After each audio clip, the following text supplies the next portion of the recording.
Hey everybody, I hope that you guys are having a great day. I'm out here in the greenhouse trying to get the greenhouse warm because it's supposed to be get down to like 27 degrees here in northern Kentucky tonight. So we are trying to get all the babies taken care of. And anyway, I kind of wanted to talk to you about like an herbal medicine emergency kit.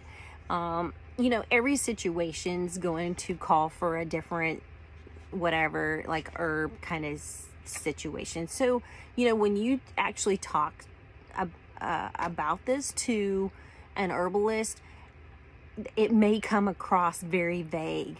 And there's a reason for that because, you know, every situation will actually, you know, make you kind of go, well, you could do this or you could do that. Now, I'm just going to say for this particular topic, to me, I feel like there's only one herb that can actually address this. And we're going to talk about yarrow. And yarrow actually helps stop bleeding. When I think of an emergency kit, stopping bleeding is probably one of the first ones that I think about. I don't know about you guys, but that's what I think about. Now, I'm going to mess this up. I'm just going to give you a full disclaimer because I do not say these genus and species names, and it sounds like I've got like mothballs in my mouth. Bear with me. Okay, I had to write it down. It's Achilles milleforium. I think that's how you say it. Don't quote me on it. But here's the deal, and there's just a kind of a side note, and I thought it was really interesting when I was doing some research about yarrow. So yarrow's been around for like forever, and it was one of the things that men would wear, put it in their battlefield pack. And I mean, I don't know if they carried other herbs, but yarrow was one of the main ones. So like if they got shot, they could put yarrow on it and be, well, it would help. I mean, I don't know what their situation was, but anyway, I also want to give you a side note that it is from the aster and the daisy family. So I'm not sure if you're allergic to any of that. If you are, I probably would avoid it, unfortunately. But I just kind of want to give you a couple of those disclaimers that you need to do your own research when we talk about herbs. Always do your research to see you know, if it's going to be good for you specifically. So I'm just letting you know. So I'm just letting you know. So what do you do? Like, how do you apply yarrow? I mean, what does it even look like? I'm going to give you a picture of what it looks like. The leaves are like little feathery. And so let's say that you're out and you get a cut, or you're out chopping wood and the axe hits you, you know, something bad, okay, and you're bleeding everywhere. Okay, what you need to do is you need to clean the wound, okay? Because what happens with yarrow, when you put it on the wound, if you have like anything that's infectious, dirt, debris, anything like that, it kind of locks that into the wound. So you need to clean that first, okay? So what you would get, the leaves, you can do a couple of different things. You can get the leaves, chop it up, and then put that on the wound, and then get a sterilized bandage, wrap it up, and just keep doing that. And, you know, it'll stop the bleeding because it constricts the blood vessels, okay? And it makes it clot. That's its job, okay? And then you would do that like 2 or 3 times a day until it just scabs over.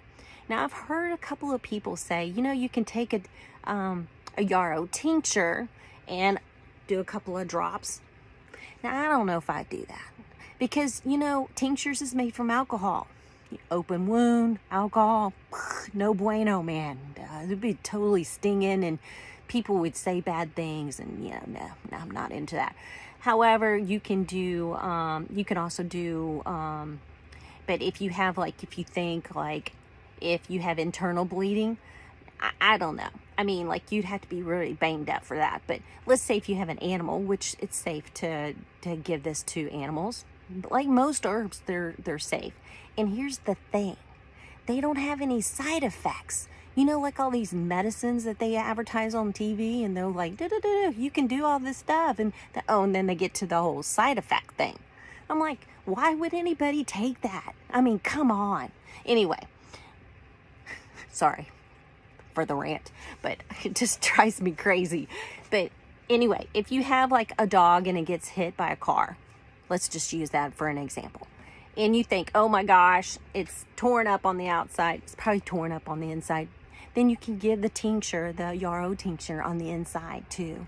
And basically it will help knit all that damage on the inside. So you're doing it on the outside and on the inside. You can make all kinds of stuff. You can make a salve, you can do an infused oil, all kinds of stuff to help. So I'm just saying, oh, here, would you like to see? Oh, the other thing that you can do is they're the little white flowers that the yarrow has. You can take those and you can dry them. And then you can cut it up. Now this one is just, can you see it? It smells good. You can just use the flowers, and this is mainly for tea. Okay, it's an anti-inflammatory and helps reduce stress. It has a lot of properties to what it can do. But you can also grind that up and make it into a powder. And you can take that powder, and then if you have, like, let's say just something small, like you've got a scratch, you're out in the yard and a wire gets you. You know, you can take that powder, sprinkle it on there, and put a little bandage on there or whatever. But anyway, I wanted to talk to you about yarrow because I think it's kind of cool. Anyway, I hope that you guys have a great day. Stay warm tonight if you're anywhere where it's cold. Anyway, I'll talk to you soon.